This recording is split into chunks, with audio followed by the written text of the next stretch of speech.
Ja sam Ilija Barišić, a danas se bavimo reklamama. Danas ćemo naučiti što jesu, a što nisu reklame, u kojim se sve formama i medijima mogu pojaviti, te koje sve metode i strategije uvjeravanja oglašivači koriste. Imaćete priliku i sami se okušati u analizi reklame, a osobito na primjeru jedne televizijske reklame. Jesu li ovo reklame?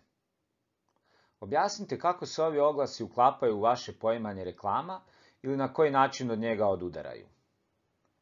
Jedan je plakat povoda Međunarodnog dana borbe protiv nasilja nad ženama, a drugi je plakat naše Gorske službe spašavanja. HGSS obraća se stranim turistima porukom da ovaj panoramski let ipak žele propustiti, odnosno da se ne upuštaju u opasne pustolovine po brdama i planinama. Znate Česi u Japankama kad idu osvajati Biokovo i takve stvari. Dakle, upozoravaju da to ne rade. U navedenim primjerima ove reklame ne prodaju proizvode, nego i ideje, odnosno služe za pružanje određenih informacija. To samo govori da su reklame širi pojam koji treba preciznije opisati, što ćemo i napraviti u ovoj video lekciji. Uvodni slajd govori o potrebi da se preciznije definiraju reklame, pa ćemo sada to i učiniti. Usporedite definicije riječi reklama u rječniku i u enciklopediji. Probajte odrediti značenje pojma kombinirajući službene definicije i služeći se vlastitim predodžbama o tom pojmu. Iz rječnika i enciklopedije vidjeli ste kako je reklama višeznačan pojam i kako može značiti više stvari. Može značiti pojedinačan oglas, spot ili plakat, a u širem smislu može značiti bilo kakvo isticanje ili hvalisanje. No također riječ je i sinonim za oglašavanje, odnosno kolokvijalan naziv za marketing. Ako reklamu definiramo kao komunikacijski tekst, onda ona ima određena svojstva po kojima se razlikuje od drugih tekstova. To nije bilo kakva komunikacija i nije izravan način komuniciranja. Reklama je plaćena i neosobna, a odašilje se različitim medijima. Reklama ima i svoju ciljanu publiku kojoj se oglašivač obraća.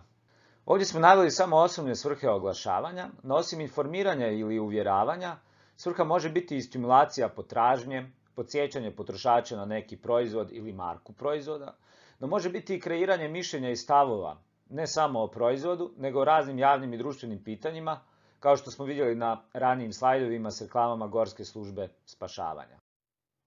Idemo sada provjeriti kako vaše i gore navedene definicije reklame funkcioniraju na nekim primjerima s kojima se sigurno susrećete u svakodnevnom životu.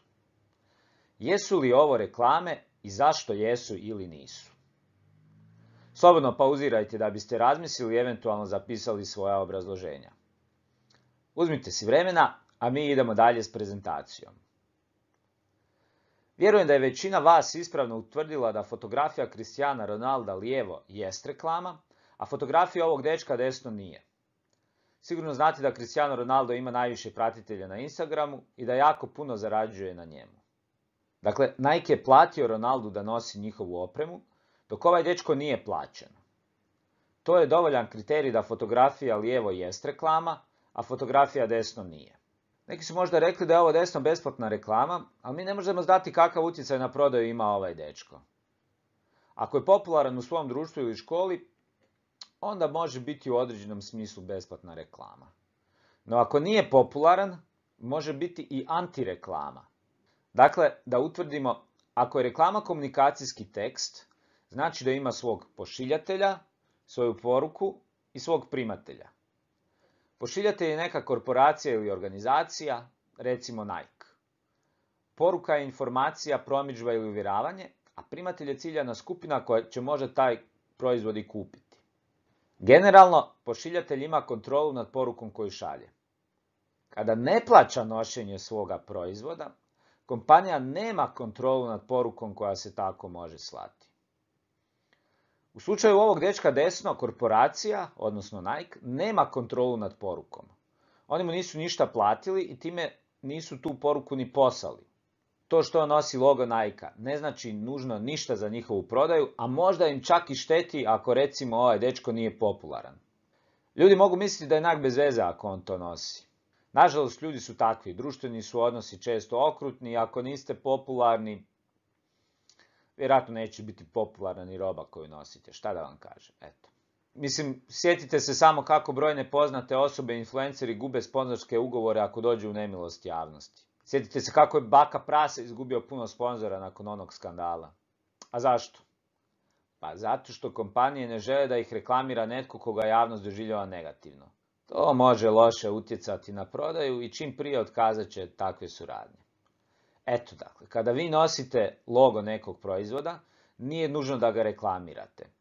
Jer niste vi izravni pošiljatelj poruke i ta poruka može promijeniti značenje koje korporacija želi imati sa svojim proizvodom. Osim ako ste za to plaćeni. Ali ako ste plaćeni, onda ćete reklamirati u onom značenju koje kompanija i želi. To je pozitivno, naravno. Procijenite sada je li ovaj ovdje primjer reklama. Vi ste na placu i neki vam gospodin kaže duhana, cigarete. Gospodin sa slike očito nešto prodaje, ali on svoj proizvod ne reklamira. On samo daje informaciju da prodaje robu. Mislim, daje informaciju da ne plaća porez, da je to švercana roba i daje informaciju da je vas odabrao zato što ne ličite na policajca u civilu. To je sve jasno. Ali, ako pogledate komunikacijska svojstva reklame, ovo nije reklama zato što je komunikacija osobna i nije plaćena. Isto tako to nije ni masovna komunikacija. Ovaj primjer svjedoči o tome kako nije svaka prodaja robe reklama. Dakle, čisto da razlikujemo izravnu prodaju i nuđenje proizvoda od reklame. To nije isto. Neki su od vas u uvodu možda zauzeli i negativan stav prema reklamama. To svakako može biti razumljivo, jer neke reklame neistinito i pretjerano znaju isticati svojstva proizvoda samo da bi ga prodali. Recite, zašto ovi oglasi nisu uvjerljivi? Već znate što možete napraviti. Pauza, uzmite si vremena, zapišite ako želite. Ja bih rekao da uvijek kad je nešto nevjerojatno ili zvuči predobro da bi bilo istinito, vjerojatno i jest predobro da bi bilo istinito i vjerojatno oglas i nije najiskreniji. Ovdje vidimo primjere oglasa kako brzo naučiti engleski ili neke druge strane jezike. Evo, Danica iz Požege ima neku čarapu s antenama na glavi. U 2,5 mjeseca naučila je 3 strana jezika. Baš mi to i ne djeluje previše uvjerljivo, ali tako imate i slične proizvode za mršavljenje, za građenje mišića i slično. Bolje izbjegavati takve oglase. No, mimo ovih oglasa koji su kategorija nigerijskog princa, možete li navesti neki svoj primjer kad ste bili razočarani proizvodom koji je bio reklamiran? Dakle, nije nužno prevarantska reklama, ali eto. Reklame mogu biti odaslane u različitim medijima, osobito masovnim, poput tiska, radija, interneta, televizije i filma. No posebno vrijedi istaknuti i vanjsko oglašavanje, a ono se odnosi na oglase na plakatima, ali i na građevinama, na zgradama, na klupama, na vozilima. Evo, ovdje vidite na Barceloninom stadionu kako se Nike oglašava. Zasebnu kategoriju oglašavanja čini prikriveno oglašavanje, a ono može biti u različitim medijima. Prikriveno je oglašavanje tema za sebe, a o prikrivenom oglašavanju u časopisima možete više saznati na stranicama medijske pismenosti. Dobit ćete poveznicu kasnije među zadacima za samostalni rad. No sada bih samo istaknuo vrlo čestu formu prikrivenog oglašavanja koja se naziva plasman proizvoda, odnosno product placement na engleskom. Dosta je česta u filmovima, kao što možete vidjeti na primjeru Jamesa Bonda. Osim određenog brenda laptopa, on tu neizravno reklamira i druge proizvode koje sad ne vidimo na ovoj slici, Audi, Heineken i tako dalje. No zasebnu kategoriju oglašavanja čini i ono javnih službi. Već ste uvodno vidjeli kako to čini Udruga za ravnopravnost spolova i Gorska služba spašavanja, a sada možete vidjeti i projekt Škole za život Ministarstva znanosti i obrazovanja, koji također spada u tu kategoriju javnog oglašavanja. Što vam sam slogan govori o toj reklami? Što govori logo, boje, font? Vjerojatno ste odgovorili da svijetle i jarke boje kao i neformalan font sugeriraju životnost, razigranost, svježinu, nešto pozitivno. Sam logo nacrtane igre školice u raznim bojama sugerira da će škola sada biti razigranije i zabavnije mjesto. Eto, to je jedno moguće tumačenje njihove promotivne strategije. To sam i htio da ovdje uočite. Ne samo da se javne službe reklamiraju, nego se pritom služe svim tehnikama i sredstvima kojima se služe i drugi oglašivači. A kad smo ih spomenuli, sredstva uvjeravanja generalno se mogu podijeliti na jezična i vizualna. Naravno da mogu biti i auditivna, da i glazba ima važnu ulogu u uvjeravanju, da mogu biti i filmska, ali o tome ćemo više na primjeru televizijske reklame. Od jezičnih sredstava treba posebno istaknuti stilske figure i igre riječima, no jednako su važni slogani i fraze i ovi drugi nabrojani elementi. Od vizualnih sredstava, osim samih slika i fotografija, važan je dizajn loga, grafički dizajn, font, boje, pa onda raspored i slaganje tih svih elemenata, jezičnih i vizualnih u cjelinu. Važna je i kompozicija svih vizualnih elemenata, kako su tekst i slike raspoređeni, sve je to važno. Ali nemamo se vremena baviti svim tim, to je tema ne samo za 1 ili 2 sata, nego za cijeli studij.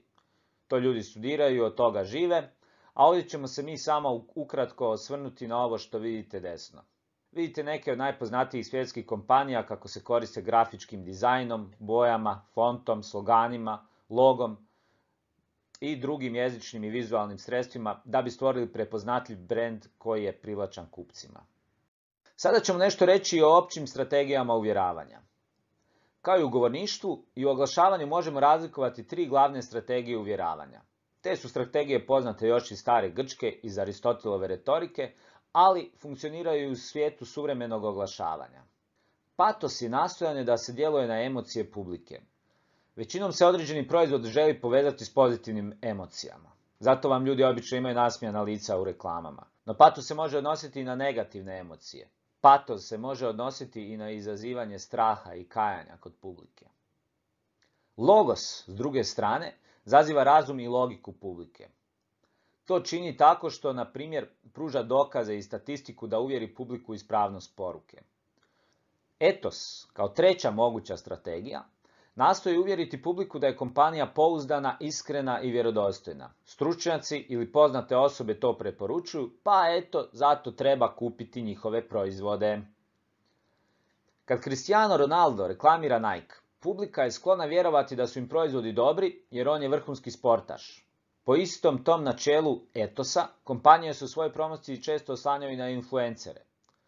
Računaju da ljudi vjeruju influencerima koje prate i da će zato biti skloni kupiti baš taj proizvod. Sada pauzirajte video i nastojite ustanoviti kako navedene strategije funkcioniraju u primjerima slika s kutija cigareta. Vjerojatno ste ustanovili da fotografije spadaju pod patos jer nastoje djelovati na emocije pušača, te prije svega tako što ih žele prestrašiti. Dakle, ciljaju na negativne emocije u nadi da će se pušači ostaviti cigareta. S druge strane, sam tekst ispod slike, odnosno fotografije, spadao bi pod logos, jer iznosi statističke podatke koji izravno zazivaju razum i logiku pušača. Isto tako, na ovim primjerima vidimo da jedna strategija ne isključuje nužno drugu. Dakle, moguće je istovremeno koristiti različite strategije. Kao što ovdje vidimo, istovremeno upotrijebljeni su i logos i patos.